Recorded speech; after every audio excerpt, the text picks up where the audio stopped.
habitar en tu presencia,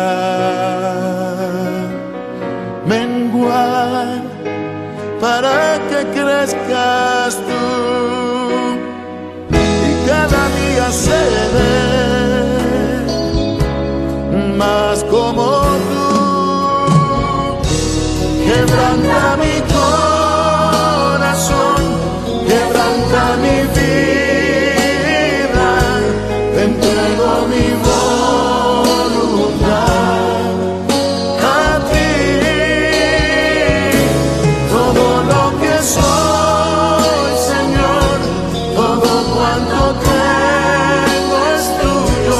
Yo quiero menguar para que crezcas tú.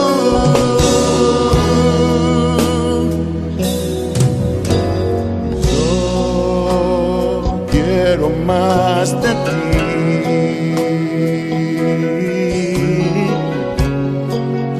y habitar en tu presencia, menguar para que crezcas tú y cada día seré más como tú. Quebranta mi corazón, quebranta mi vida, te entrego mi voluntad a ti. Todo lo que soy, Señor, todo cuanto tengo es tuyo. Yo quiero menguar para que crezcas tú. Quebranta mi corazón, quebranta mi vida, transfórmame tengo mi voz a ti, Señor, a ti. solo a ti. Todo lo que soy, Señor, Todo cuanto tengo es tuyo. Yo quiero menguar para que crezcas tú. Yo quiero menguar para que crezcas tú. Yo quiero menguar para que crezcas tú, Jesús.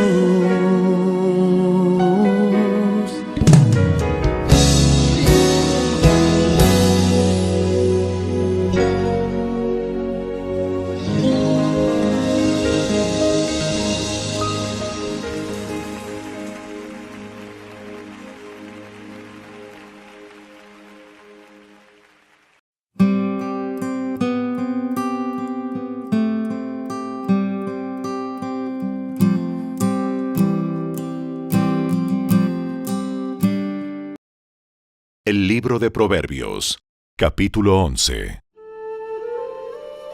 El Señor detesta el uso de las balanzas adulteradas, pero se deleita en pesas exactas. El orgullo lleva a la deshonra, pero con la humildad viene la sabiduría. La honestidad guía a la gente buena, la deshonestidad destruye a los traicioneros. Las riquezas no servirán para nada en el día del juicio, pero la vida recta puede salvarte de la muerte. La honestidad dirige los pasos de los justos. Los perversos caen bajo el peso de su pecado. La justicia rescata a las personas buenas. Los traidores quedan atrapados por su propia ambición. Cuando los perversos mueren, sus esperanzas mueren con ellos porque confían en sus propias y deficientes fuerzas.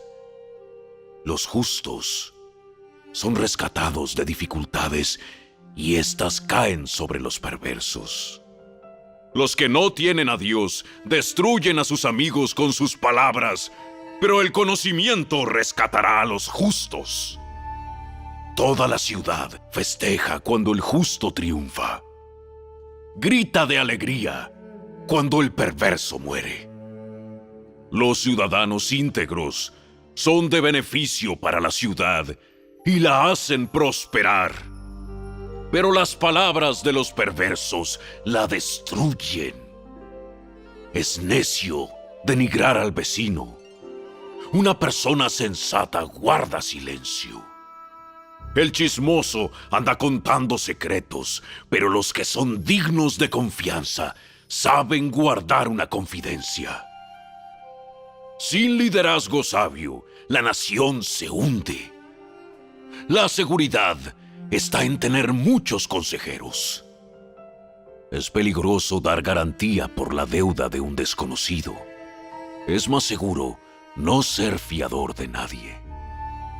La mujer bondadosa se gana el respeto, pero los hombres despiadados solo ganan riquezas. Tu bondad te recompensará, pero tu crueldad te destruirá. Los malvados se enriquecen temporalmente, pero la recompensa de los justos permanecerá. Los justos encuentran la vida, los malvados hallan la muerte. El Señor detesta a los de corazón retorcido, pero se deleita en los que tienen integridad. Los malvados seguramente recibirán castigo, pero los hijos de los justos serán liberados. Una mujer hermosa sin discreción es como un anillo de oro en el hocico de un cerdo. Los justos pueden esperar una recompensa, mientras que a los perversos solo les espera juicio. Da con generosidad y serás más rico. Sé tacaño y lo perderás todo. El generoso prosperará, y el que reanima a otros será reanimado. La gente maldice a los que acaparan el grano, pero bendice al que lo vende en tiempo de necesidad. Si buscas el bien, hallarás favor. Pero si buscas el mal te encontrará. El que confía en su dinero se hundirá, pero los justos reverdecen como las hojas en primavera. Los que traen problemas a su familia heredan el viento.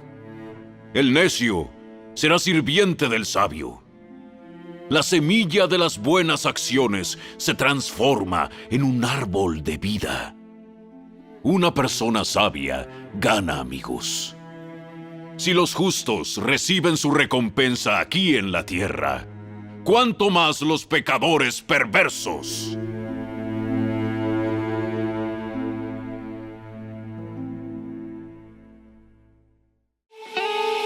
Si te gustó este video, dale me gusta, suscríbete a nuestro canal y asegúrate de activar la campanita de notificaciones para que siempre estés al día con nuestros nuevos recursos. Recuerda seguirnos también en nuestras redes sociales.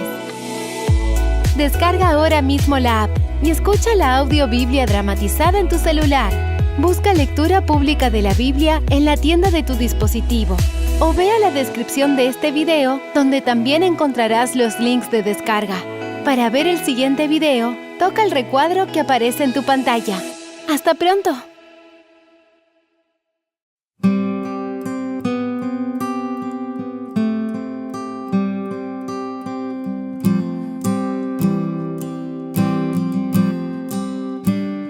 Hola. Bienvenidos una vez más a Sabiduría Proverbial, el canal donde exploramos versículo por versículo el libro de Proverbios, con un lenguaje claro, directo y cercano para entender de verdad lo que nos quiere enseñar la Biblia. Hoy comenzamos con el capítulo 11, y vamos con el primer versículo: el peso falso es abominación a Jehová, mas la pesa cabal le agrada. Este versículo nos habla de algo muy concreto: la honestidad en los negocios y en el trato con los demás. En los tiempos antiguos, la gente usaba balanzas para pesar cosas cuando compraban o vendían. Algunos hacían trampa usando pesas falsas para sacar ventaja. Dios dice que eso le parece una abominación, es decir, algo que detesta. Pero cuando alguien es justo, honesto y transparente, eso le agrada. En pocas palabras, no hagas trampa, ni en lo pequeño ni en lo grande. Sé recto, porque eso es lo que realmente agrada a Dios. Versículo 2, cuando viene la soberbia, viene también la deshonra, mas con los humildes está la sabiduría. Este versículo va al grano: el orgullo y la arrogancia no llevan a nada bueno. Cuando alguien se cree más que los demás, cuando piensa que ya lo sabe todo y no necesita aprender ni escuchar a nadie, eso normalmente termina mal. La soberbia te hace caer en vergüenza. En cambio, la humildad te abre la puerta a la sabiduría. Porque una persona humilde está dispuesta a aprender, a reconocer sus errores, a crecer. Y esa actitud es la que realmente te hace sabio. Así que si quieres vivir con sabiduría, deja el ego a un lado y cultiva un corazón sencillo y enseñable. Versículo 3. La integridad de los rectos los encaminará, pero destruirá a los pecadores la perversidad de ellos. Aquí se nos dice que vivir con integridad, es decir, con honestidad, rectitud y coherencia, es como tener un GPS interno que te guía por el camino correcto. La gente íntegra tiene una brújula moral clara que les ayuda a tomar buenas decisiones. En cambio, los que viven con maldad, los que engañan o hacen daño, terminan enredándose en sus propias trampas. Su perversidad, tarde o temprano, los alcanza y los destruye.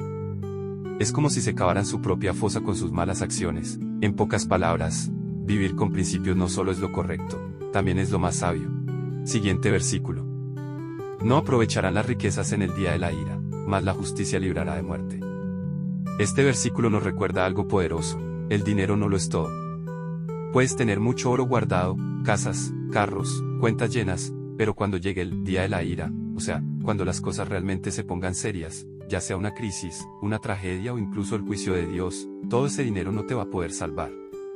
En cambio, vivir con justicia, hacer lo correcto, ser honesto y recto, eso sí tiene valor eterno. Esa forma de vida sí protege, sí trae paz y hasta puede librarte de la muerte, tanto en sentido literal como espiritual.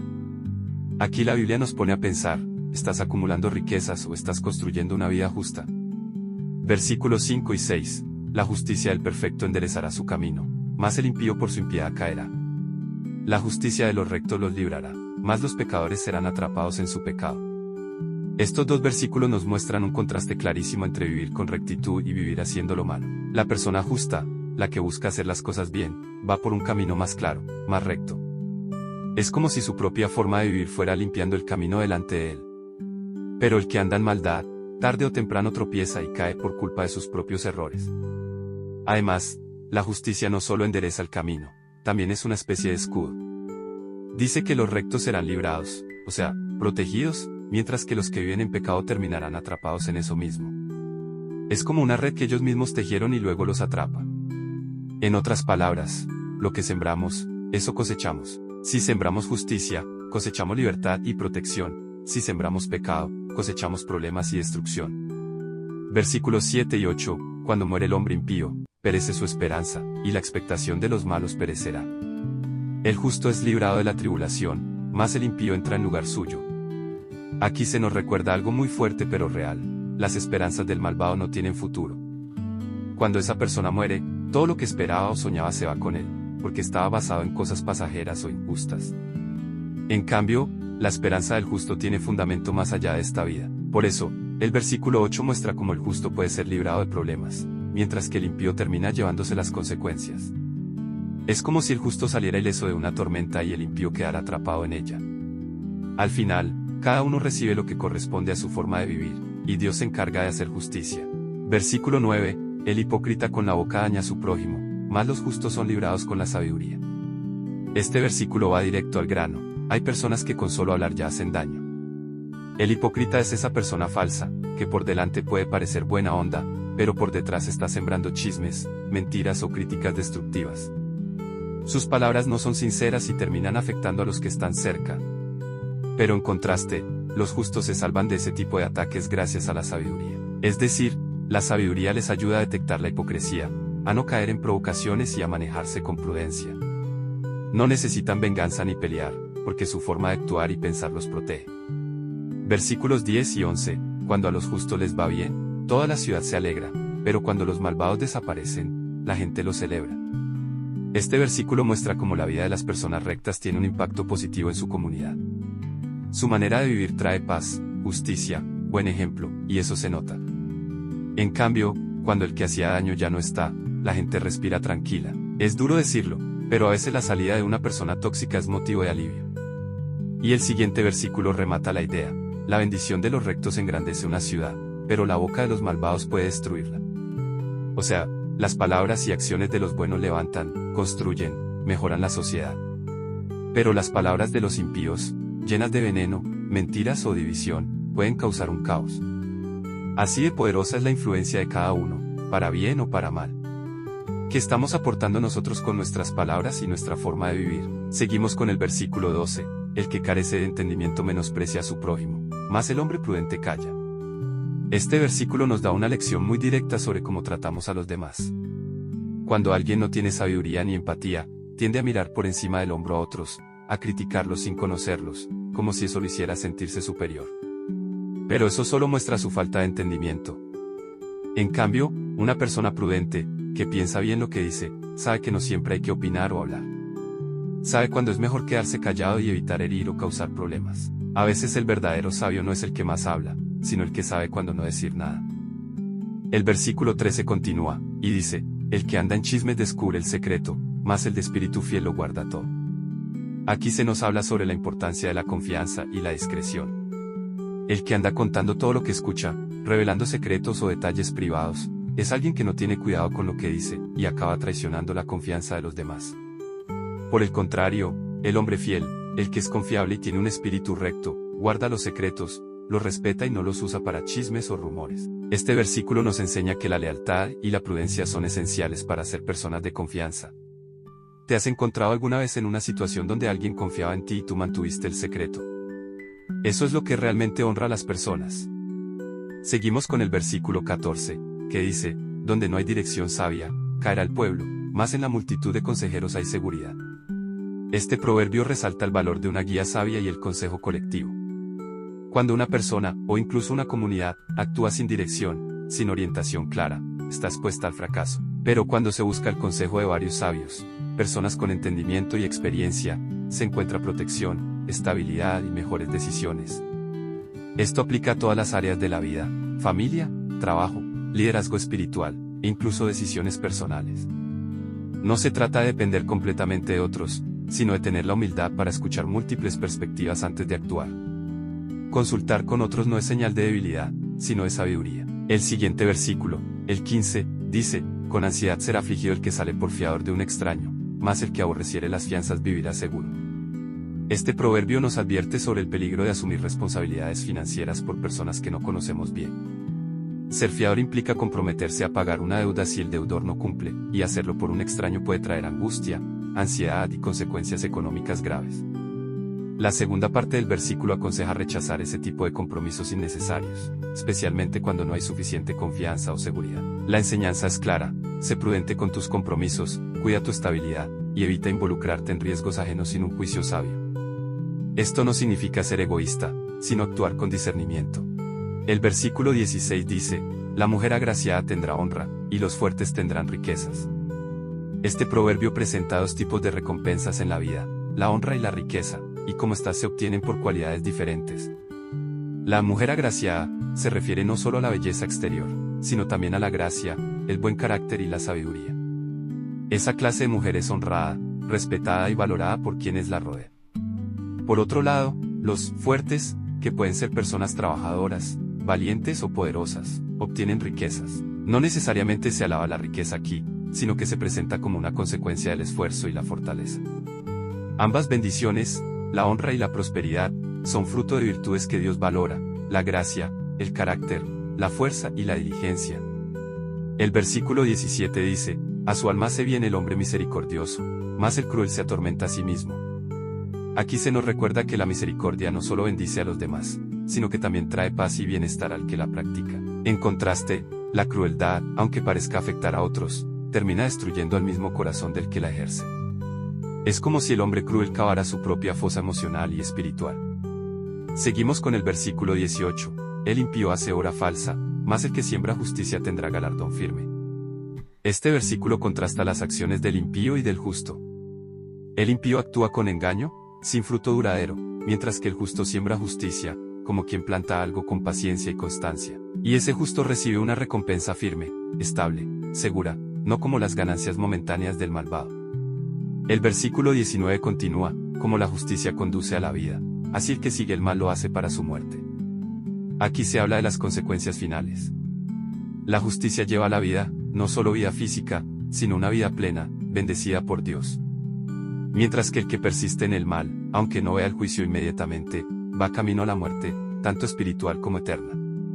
La elección entre vida y muerte está en nuestras decisiones diarias. El versículo 20 dice, abominación son a Jehová los perversos de corazón, mas los perfectos de camino le son agradables. Dicho de forma simple, a Dios no le agrada para nada la gente con malas intenciones, los que tienen el corazón torcido. Él no solo se fija en lo que hacemos por fuera, sino en lo que llevamos dentro. En cambio, los que viven con rectitud, los que tratan de hacer las cosas bien, sí le agrada. Y no estamos hablando de ser perfectos, sino de ser genuinos y andar derecho. Ahora vamos con el versículo 21, tarde o temprano, el malo será castigado, mas la descendencia de los justos será librada. Aquí se nos recuerda que el que hace mal no se va a salir con la suya, aunque parezca que todo le va bien por un tiempo. La justicia de Dios llega. Pero lo más bonito es que cuando uno vive con rectitud, esa bendición alcanza también a los hijos, a la familia. Es como dejar una herencia de protección y bendición. Seguimos con el versículo 22, y este viene con una comparación bastante directa, como zarcillo de oro en el hocico de un cerdo, es la mujer hermosa y apartada de razón. En otras palabras, el versículo nos dice que la belleza exterior no lo es todo. Puedes tener a una mujer muy guapa, pero si le falta buen juicio, sabiduría o sensatez, es como ponerle un anillo de oro a un cerdo, no tiene sentido.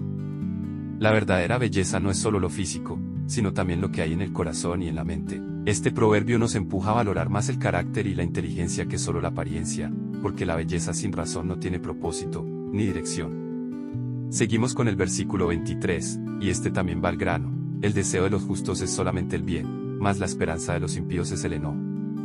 Aquí se está haciendo una comparación entre las intenciones del justo y las del impío. El justo, la persona que busca hacer lo correcto, desea cosas buenas, tanto para él como para los demás. Sus intenciones están alineadas con el bien, la paz y la justicia. En cambio, los impíos, los que no andan por el buen camino, aunque tengan esperanza o expectativas, esas terminan en frustración, en enojo. ¿Por qué? Porque buscan cosas egoístas, injustas o mal encaminadas, y al final eso no les trae satisfacción. Es un recordatorio de que cuando deseamos lo correcto, hay paz, pero cuando solo buscamos lo nuestro y con malas intenciones, lo que viene es enojo y desilusión. Seguimos con los versículos 24 al 26, que traen una enseñanza súper práctica, especialmente para nuestra vida diaria y cómo manejamos lo que tenemos. Versículo 24, hay quienes reparten, y les es añadido más, y hay quienes retienen más de lo que es justo, pero vienen a pobreza. Esto suena contrario a la lógica humana, ¿no? Uno pensaría que al guardar más, tendrás más. Pero aquí la Biblia nos enseña que cuando compartes con generosidad, Dios te bendice aún más. En cambio, si eres egoísta y acaparas más de la cuenta, terminas perdiendo. Versículo 25, el alma generosa será prosperada, y el que saciare, él también será saciado. Este continúa la idea, la persona generosa no solo bendice a otros, sino que también recibe bendición. Cuando ayudas, animas, das, sirves, Dios no se queda sin recompensarte.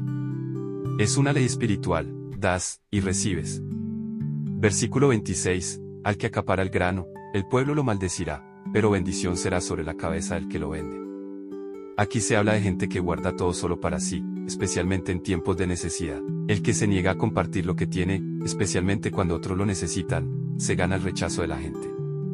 En cambio, el que da con sabiduría y oportunidad, recibe respeto, gratitud y bendición. En resumen, ser generoso no te empobrece, te enriquece. Y no solo en lo económico, sino también en lo espiritual y emocional.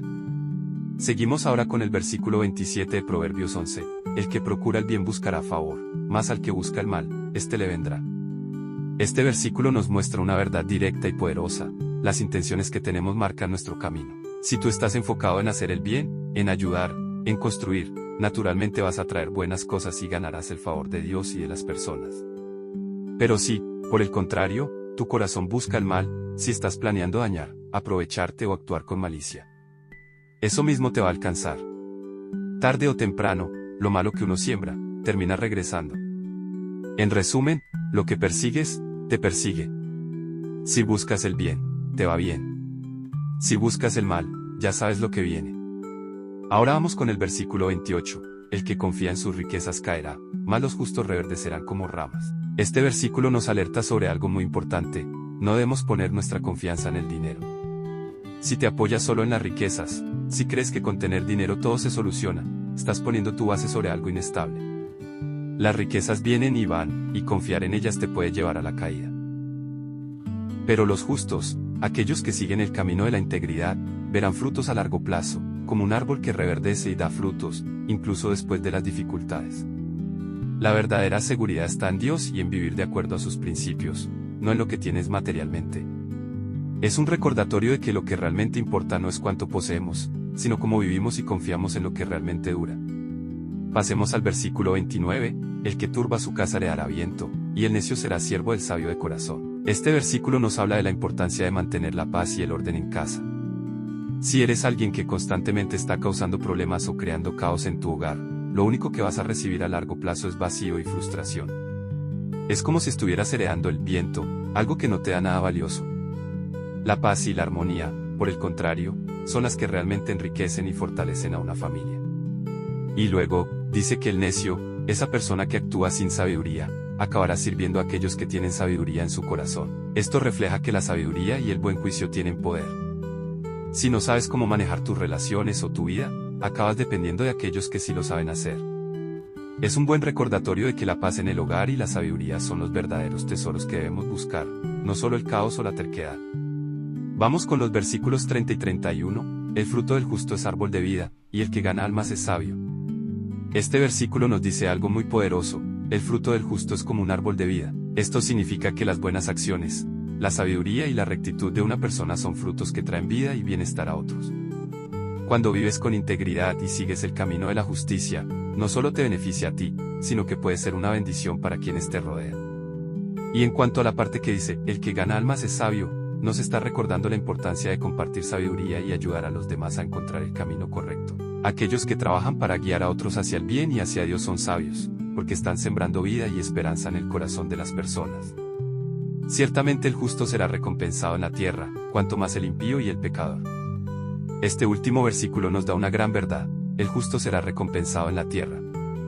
Esto no necesariamente significa riquezas materiales, sino una vida plena y satisfactoria, llena de paz y propósito. Pero también nos recuerda que los impíos y los pecadores no quedarán sin consecuencia, aunque a veces parezca que todo les va bien. Al final, la justicia prevalecerá. Si alguien actúa con maldad, tarde o temprano recibirá lo que le corresponde. Así que, lo importante aquí es saber que las decisiones justas y sabias tienen recompensas, tanto en esta vida como en la eterna. Y más allá de eso, buscar el bien de los demás y guiarlos al buen camino es una de las mayores muestras de sabiduría. Recuerda siempre, hacer el bien trae vida, mientras que el mal trae consecuencias. Y así llegamos al final de nuestro estudio de Proverbios 11. Este capítulo nos muestra una vez más la importancia de vivir con justicia, sabiduría y generosidad. Nos enseña que nuestras decisiones tienen consecuencias no solo para nosotros, sino también para quienes nos rodean. Si aplicamos estos principios, podemos vivir una vida plena, con propósito y, sobre todo, ser una bendición para otros. Como vimos, el justo será recompensado, mientras que el mal no quedará sin consecuencias. Si este video te ha sido útil, no olvides darle like, compartirlo y suscribirte a Sabiduría Proverbial, para más estudios como este. Nos vemos en el próximo video con más sabiduría de la palabra de Dios.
nombre clamaré. En ti mis ojos fijaré. En tempestad descansaré en tu poder, pues tuyo soy hasta el final.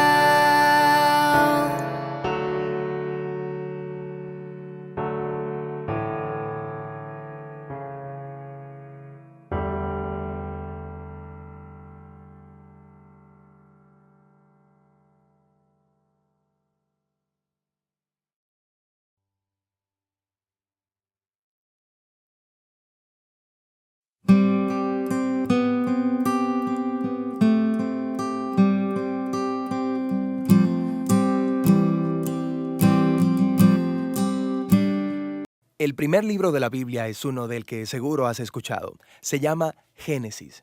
Génesis viene de una palabra hebrea. Se pronuncia Breshit. Simplemente significa principio. Hay muchas historias en el libro de Génesis y es fácil tomar una historia específica y tratar de decir qué podría significar. Pero creemos que la mejor forma de entender este libro es simplemente verlo como un todo y mostrarte cómo todo el libro está diseñado. El libro está diseñado para caer en dos partes principales. Tienes los capítulos del 1 al 11 que cuentan la historia de Dios y todo el mundo. Y luego tienes la segunda parte que es acerca de Dios y la familia de Abraham, en los capítulos del 12 al 50. Encuentras el mensaje del libro, la relación entre esas dos partes. Está bien, empecemos por el principio. La primera parte de Génesis comienza con la historia de la creación, donde Dios crea todas las cosas. Y ahí están los debates sobre cómo sucedió. Pero Él tomó un oscuro caos de aguas y lo convirtió en un hermoso jardín donde los humanos pueden prosperar. Eso suena lindo. Sí, suena lindo. De hecho, Dios dice en 7 ocasiones diferentes que todo lo que Él creó es bueno. Y aquí es donde conocemos a los primeros personajes humanos de la Biblia, Adán y Eva. Los dos son personajes individuales, pero también representativos. Adán es la palabra hebrea para humanidad y Eva es la palabra hebrea para vida. Y Dios los creó a su imagen. En otras palabras, la humanidad refleja o están destinados a reflejar la creatividad, bondad y carácter de su Creador en el mundo que Él ha creado. Ellos están destinados a reproducirse, crear culturas, vecindarios, arte y jardines y todo lo demás. Pero Él les da una decisión moral sobre cómo van a construir este mundo. Y de eso se trata el árbol del conocimiento del bien y el mal. Y Él les dice, no coman del fruto de este árbol o morirán. ¿De qué se trata todo eso? Hasta ahora, Dios ha sido el que define y provee lo que es bueno. Así que Dios tiene el conocimiento del bien y el mal. Pero este árbol representa una decisión. ¿Confiarán los humanos en la definición de Dios del bien y el mal o tomarán la oportunidad de tratar de definir el bien y el mal por sí mismos? Y Adán y Eva comen del fruto. Esta es la explicación central y bíblica del concepto del pecado. Es el deseo de tomar las decisiones yo mismo. Es el giro interior del corazón humano de hacer lo que es bueno para mí y mi tribu, incluso a expensas de ti y tu tribu. Y el problema es que los humanos son terribles para definir el bien y el mal sin Dios. Y ahora que la humanidad tomó esa decisión, las cosas se ponen muy mal. Así que Génesis del 3 al 11 es como seguir la espiral descendente de toda la humanidad. Y hay una pequeña historia acerca de cómo ellos estaban desnudos y se sentían bien antes, pero ahora sienten vergüenza, porque de pronto la definición del bien y el mal de Adán podría ser diferente de la de Eva. Así que se esconden el uno del otro. Y hay otra historia de tentación. Caín está celoso de su hermano Abel y cede y lo mata. Y hay otra historia justo después de Caín sobre un hombre llamado Lamec. Todo lo que sabemos de Lamec es que él acumulaba esposas como propiedades y que cantaba canciones acerca de que él era un hombre más violento y vengativo que Caín y estaba orgulloso de ello. Las cosas se ponen tan mal con la raza humana que vemos que Dios decide simplemente desaparecernos. Así es. Típicamente pensamos que la historia del diluvio es acerca de un Dios enojado. Sin embargo, en realidad comienza con la tristeza y lamento de Dios por el estado de su mundo. Así que, por la pasión de preservar la bondad de su mundo, Él lo limpia con el diluvio. Pero hay un destello de esperanza. Él elige a Noé y a toda su familia y los salva en su arca. No te olvides de los animales. Cierto, y los animales. Así que Noé y su familia van a reiniciar toda la humanidad. Digo, él debió haber sido un tipo muy bueno. Pero esta es la historia que no muchos conocen, porque es un poco rara. Noé baja del arca, planta un viñedo y se emborracha completamente, y luego algo extraño pasa en su tienda con su hijo. Es una historia trágica. Así que a partir de ahí, la humanidad vuelve a crecer, pero las cosas están tan mal como antes. Y la última historia es la famosa historia de la Torre de Babel. En esta historia encuentras a todas estas naciones uniéndose para usar esta nueva tecnología que tienen, el ladrillo. Ellos quieren crear un nombre para ellos mismos, construir una nueva ciudad con esta enorme torre que alcanzará hasta los dioses. Pero Dios sabe que esa ciudad será una pesadilla, así que en su misericordia los dispersa. Todas estas historias subrayan la misma idea básica. Cuando los humanos toman autonomía de Dios y definen el bien por sí mismos, resulta en un mundo de tragedia y muerte. Y todo esto nos deja pensando, ¿hay alguna esperanza para la humanidad? Sí, sí la hay. Y justo la siguiente historia responde esa pregunta. Es el principio de la misión de Dios para rescatar y restaurar este mundo.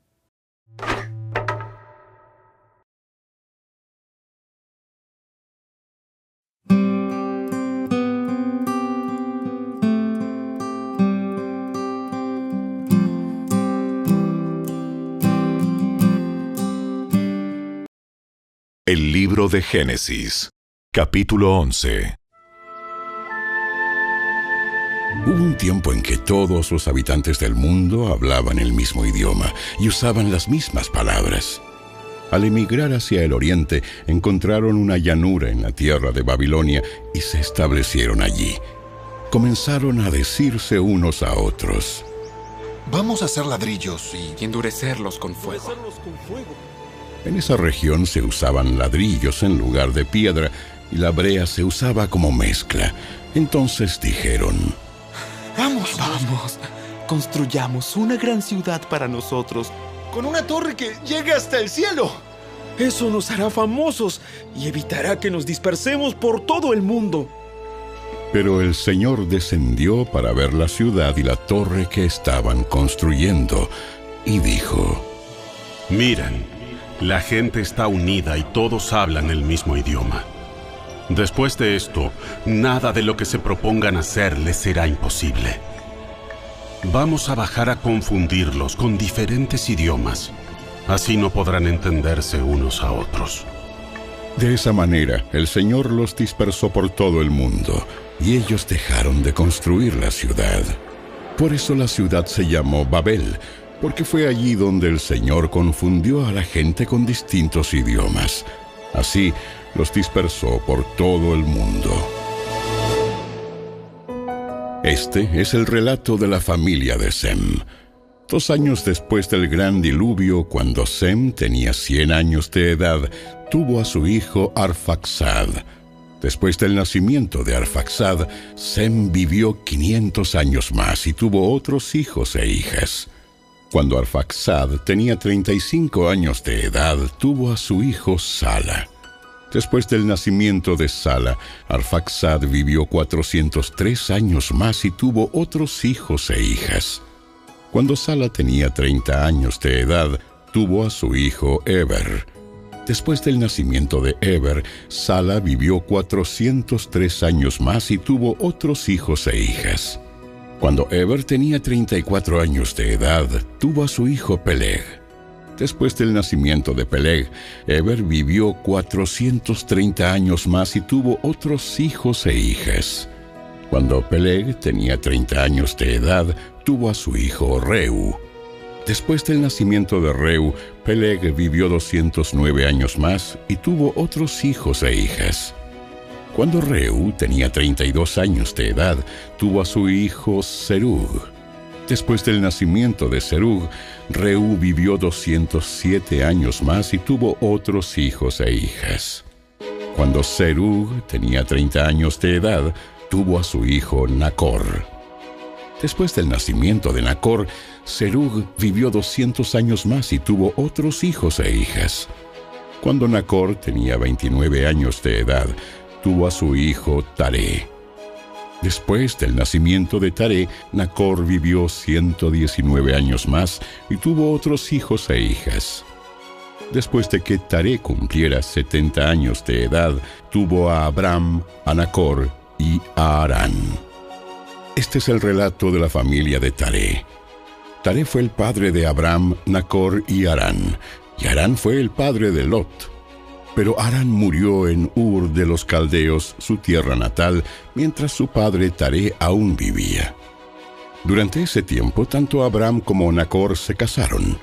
El nombre de la esposa de Abram era Sarai, y el nombre de la esposa de Nacor era Milca.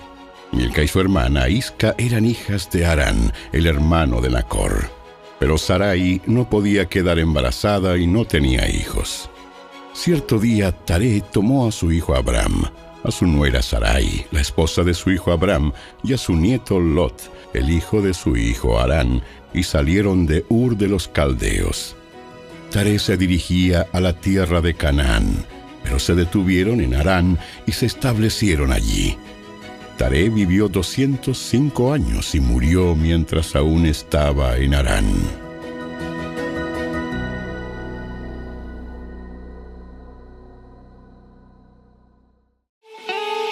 Si te gustó este video, dale me gusta, suscríbete a nuestro canal y asegúrate de activar la campanita de notificaciones para que siempre estés al día con nuestros nuevos recursos. Recuerda seguirnos también en nuestras redes sociales. Descarga ahora mismo la app y escucha la audiobiblia dramatizada en tu celular. Busca lectura pública de la Biblia en la tienda de tu dispositivo o vea la descripción de este video donde también encontrarás los links de descarga. Para ver el siguiente video, toca el recuadro que aparece en tu pantalla. ¡Hasta pronto!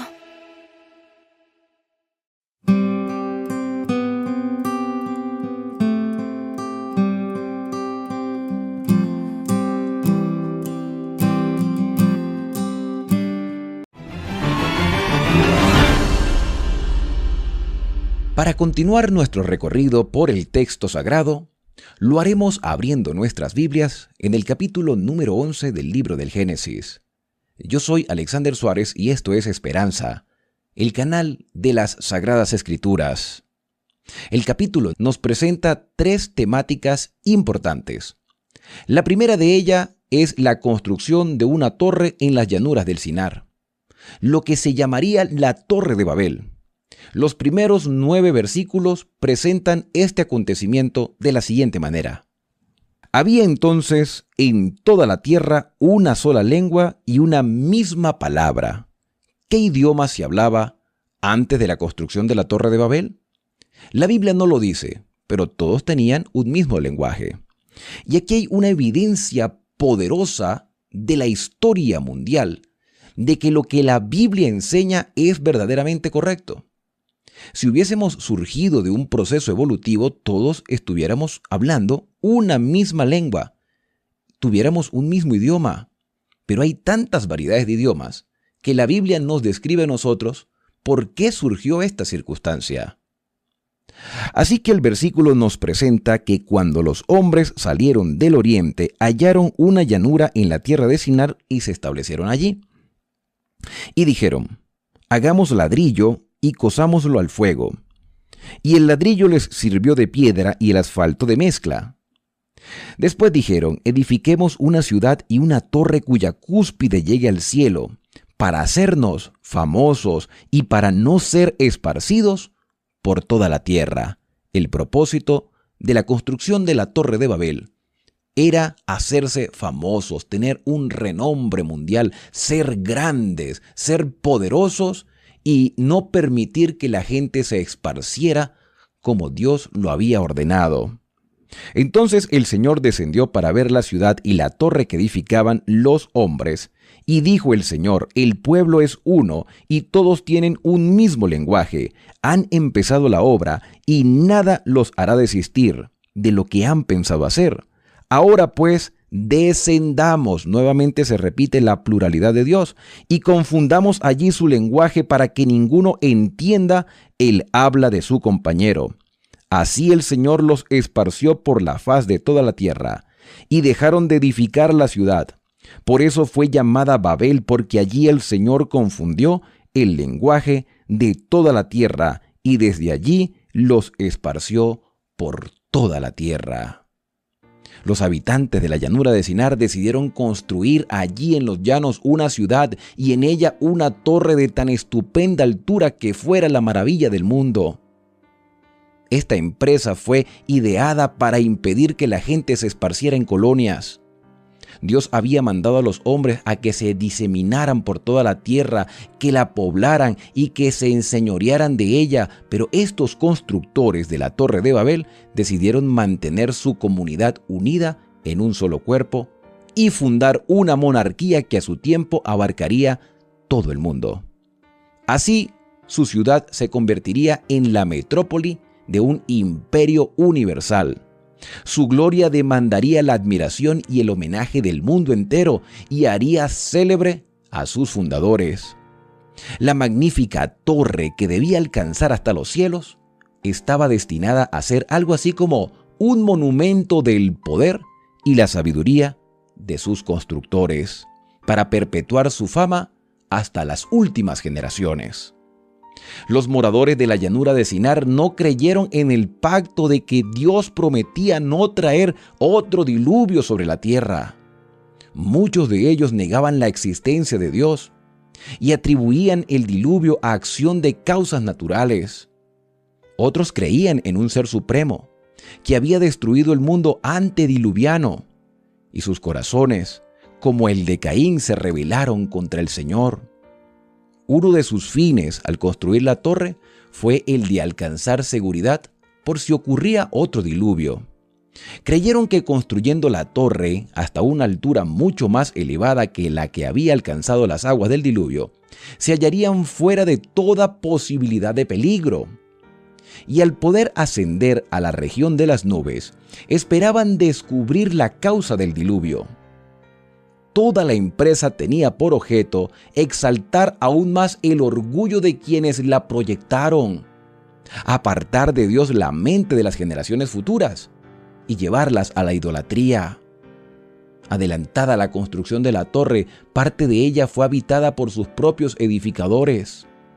Otras secciones, magníficamente amuebladas y adornadas, la destinaron para ídolos. El pueblo se regocijaba en su éxito. Loaba a dioses de oro y de plata y se obstinaba contra el soberano del cielo y de la tierra. De repente, la obra que había estado avanzando tan prósperamente fue interrumpida. Fueron enviados ángeles para anular los propósitos de los edificadores. La torre había alcanzado una gran altura y por ese motivo les era imposible a los trabajadores que estaban arriba comunicarse directamente con los de abajo. Por lo tanto, fueron colocados hombres en diferentes puntos para recibir y transmitir al siguiente las órdenes acerca del material que se necesitaba y otras instrucciones tocantes a la obra. Al pasar los mensajes del uno al otro, el lenguaje se les confundía, de modo que pedían un material que no se necesitaba, y las instrucciones dadas eran a menudo contrarias a las recibidas. Esto produjo confusión y consternación. Toda la obra se detuvo. No había ya armonía ni cooperación. Los edificadores no podían explicarse aquellas extrañas equivocaciones entre ellos, y en su ira y desengaño se dirigían reproches unos a otros. Su unión terminó en lucha e incluso en derramamiento de sangre. Como prueba del desagrado de Dios, cayeron rayos del cielo que destruyeron la parte superior de la torre y la derribaron. Se hizo sentir a los hombres que hay un Dios que reina en los cielos. Hasta esa época, todos los hombres habían hablado el mismo idioma. Ahora, los que podían entenderse se reunieron en grupos y unos tomaron un camino y otros tomaron otro. Así los esparció Jehová desde allí sobre la faz de la tierra. Esta dispersión obligó a los hombres a poblar la tierra y el propósito de Dios se alcanzó por el medio empleado por ellos para evitarlo, pero a costa de cuánta pérdida para los que se habían levantado contra Dios. Era el propósito del Creador que a medida que los hombres fuesen a fundar naciones en distintas partes de la tierra, llevasen consigo el conocimiento de su voluntad, y que la luz de la verdad alumbrara a las generaciones futuras. Noé, el fiel predicador de la justicia, vivió 350 años después del diluvio. Sem vivió 500 años, y sus descendientes tuvieron así la oportunidad de conocer los requerimientos de Dios y la historia de su trato con sus padres. Pero no quisieron escuchar estas verdades desagradables. No querían retener a Dios en su conocimiento, y en gran medida la confusión de lenguas les impidió comunicarse con quienes podían haberles ilustrado. Los constructores de la Torre de Babel habían manifestado un espíritu de murmuración contra Dios. En vez de recordar con gratitud su misericordia hacia Adán y su bondadoso pacto con Noé, se habían quejado de su severidad al expulsar a la primera pareja del Edén y al destruir al mundo mediante el diluvio. Pero mientras murmuraban contra Dios calificándolo de arbitrario y severo, estaban aceptando la soberanía del más cruel de los tiranos. Satanás trató de acarrear menosprecio sobre las ofrendas expiatorias que prefiguraban la muerte de Cristo, y a medida que la mente de los hombres iba entenebleciéndose con la idolatría, los indujo a falsificar estas ofrendas y a sacrificar incluso a sus propios hijos sobre los altares de sus dioses. A medida que los hombres se alejaban de Dios, los atributos divinos, la justicia, la pureza y el amor fueron reemplazados por la opresión, por la violencia y por la brutalidad. Los hombres de Babel habían decidido establecer un gobierno independiente de Dios. Sin embargo, había algunos entre ellos que temían al Señor, pero habían sido engañados por las pretensiones de los impíos y enredados por sus ardides. Por amor a estos, el Señor retardó sus juicios y dio tiempo a los seres humanos para que revelasen su carácter verdadero.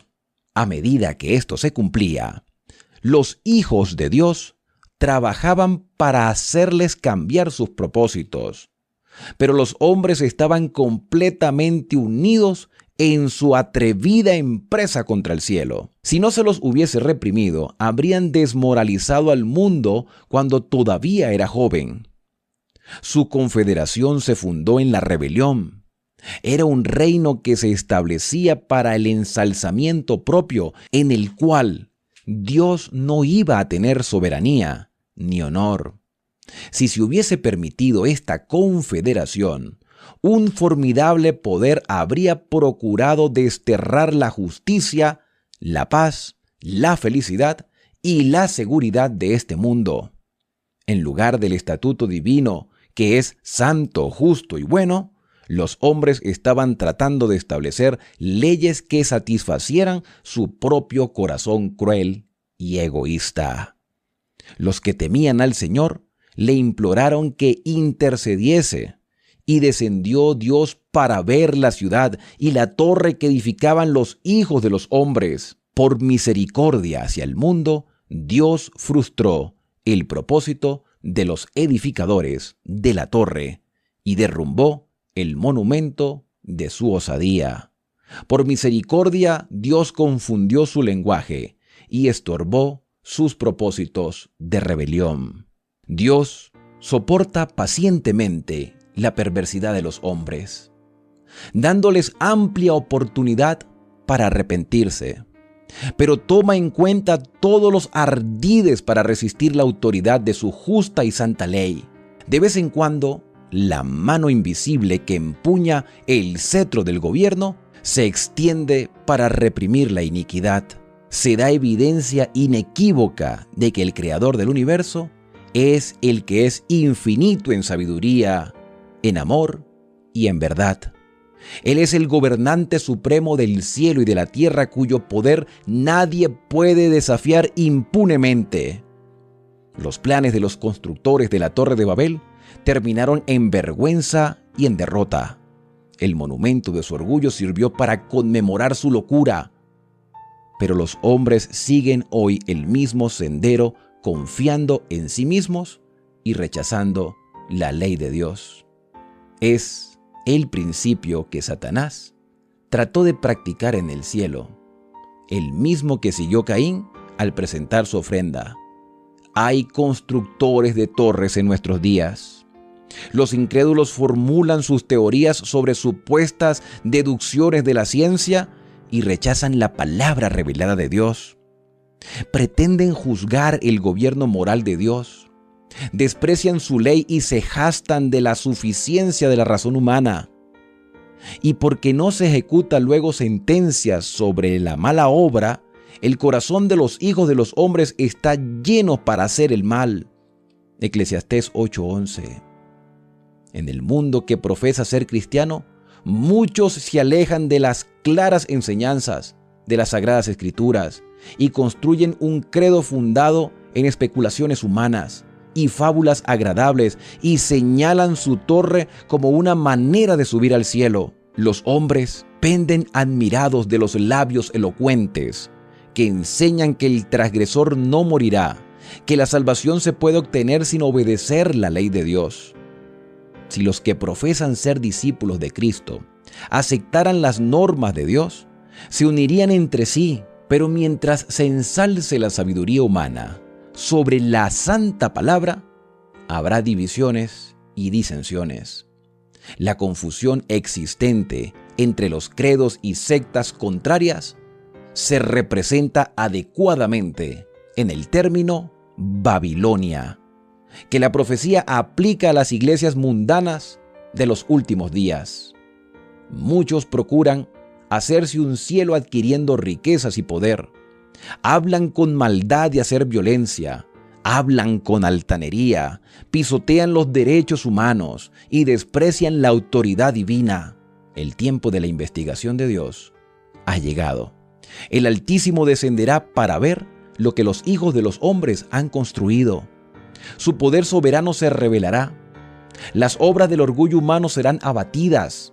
Desde los cielos miró Jehová y vio a todos los hijos de los hombres. Desde la morada de su asiento miró sobre todos los moradores de la tierra. Jehová hace nulo el consejo de las gentes y frustra las maquinaciones de los pueblos. El consejo de Jehová permanecerá para siempre, los pensamientos de su corazón por todas las generaciones. Salmo 33. Las últimas dos secciones del capítulo 11 del Génesis nos presenta la lista de los descendientes de Sem. Sem, Arfaxad, Salá, Eber, Peleg, Reú, Serug, Nacor y Taré.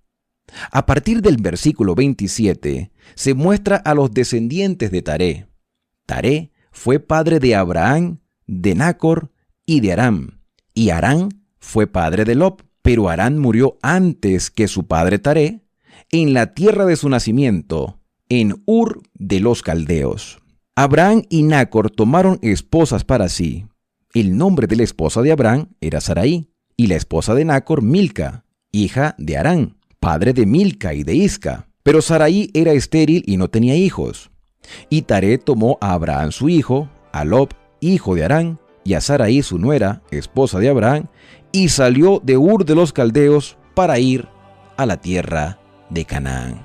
Taré decide tomar a su familia para ir a la tierra de Canaán, exactamente la misma tierra a la cual Abraham recibiría la orden de ir a tomar en posesión, una orden directamente del cielo. Pero dice el relato que llegaron a Harán y se quedaron allí, y fueron los días de Taré 205 años, y murió en Harán. Dios también llamó a Taré, pero murió en el camino. Muchos morirán en el camino antes de la venida de Cristo. Pero si caminamos por fe recibiremos la promesa de algo llamado la resurrección de los justos. Esto debe motivarnos a ser fieles cada día y de fortalecer nuestra fe a través de la palabra, escuchando el llamado del Señor. A partir del capítulo 12, estudiaremos la vida del patriarca Abraham, conocido en el texto bíblico como el padre de la fe. Bueno, y hasta aquí hemos llegado con este recorrido por el capítulo 11 del libro del Génesis. Si te gustó este video, no olvides compartirlo con tus amigos, familiares y conocidos para juntos seguir creciendo en el conocimiento de la palabra de Dios. Yo soy Alexander Suárez y esto es Esperanza, el canal de las Sagradas Escrituras.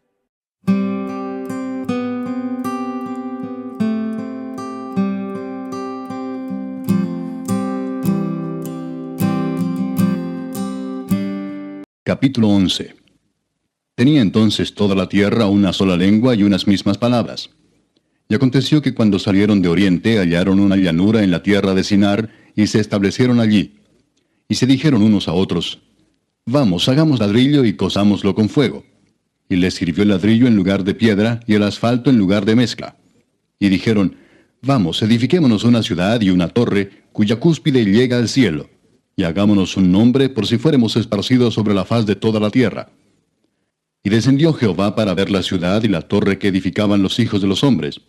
Y dijo Jehová, he aquí el pueblo es uno y todos estos tienen un solo lenguaje, y han comenzado la obra y nada les hará desistir ahora de lo que han pensado hacer. Ahora pues descendamos y confundamos allí su lengua, para que ninguno entienda el habla de su compañero. Así los esparció Jehová desde allí sobre la faz de toda la tierra, y dejaron de edificar la ciudad.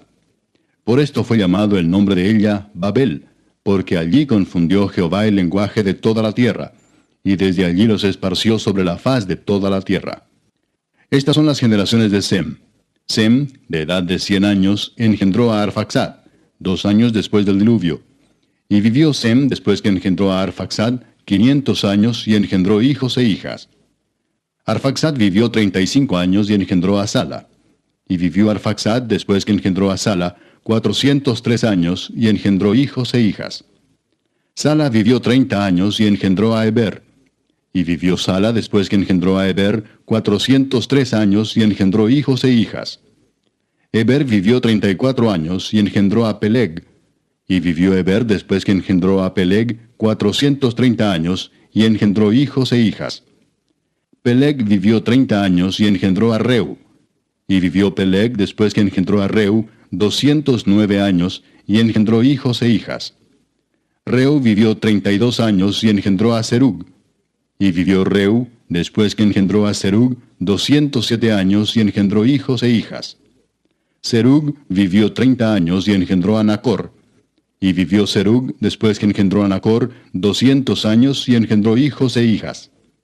Nacor vivió 29 años, y engendró a Taré. Y vivió Nacor, después que engendró a Taré, 119 años, y engendró hijos e hijas. Taré vivió 70 años, y engendró a Abram, a Nacor y a Harán. Estas son las generaciones de Taré. Taré engendró a Abram, a Nacor y a Harán, y Harán engendró a Lot.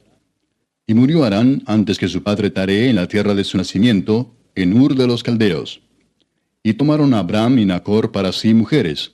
El nombre de la mujer de Abram era Sarai, y el nombre de la mujer de Nacor, Milca, hija de Harán, padre de Milca y de Isca. Mas Sarai era estéril y no tenía hijo. Y tomó Taré a Abram su hijo, y a Lot hijo de Harán, hijo de su hijo, y a Sarai su nuera, mujer de Abram su hijo, y salió con ellos de Ur de los Caldeos, para ir a la tierra de Canaán. Y vinieron hasta Harán, y se quedaron allí. Y fueron los días de Taré 205 años, y murió Taré en Harán.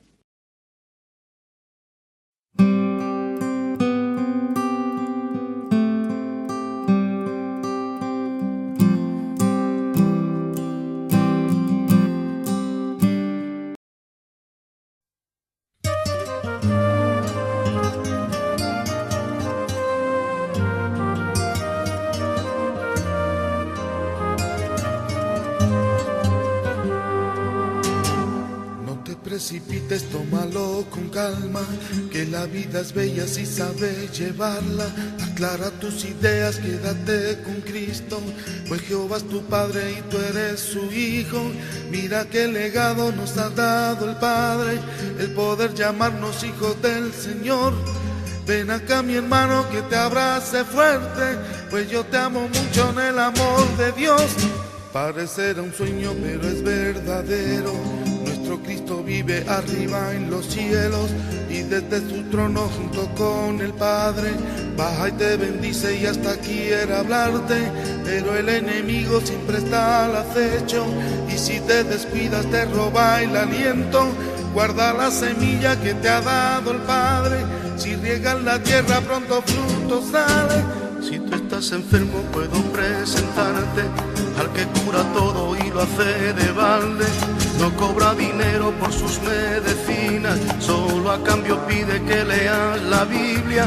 Y si acaso pecas que siempre te acuerdes que Él fue crucificado solo por quererte. Da gracias por todo pues todo es prestado, porque cuando mueras todo aquí has dejado. Es que Jesucristo murió en la cruz por todos nosotros, si tienes fe pronto le veremos, estate alerta que falta poco. Es que Jesucristo murió en la cruz por todos nosotros, si tienes fe pronto le veremos, estate alerta que falta poco.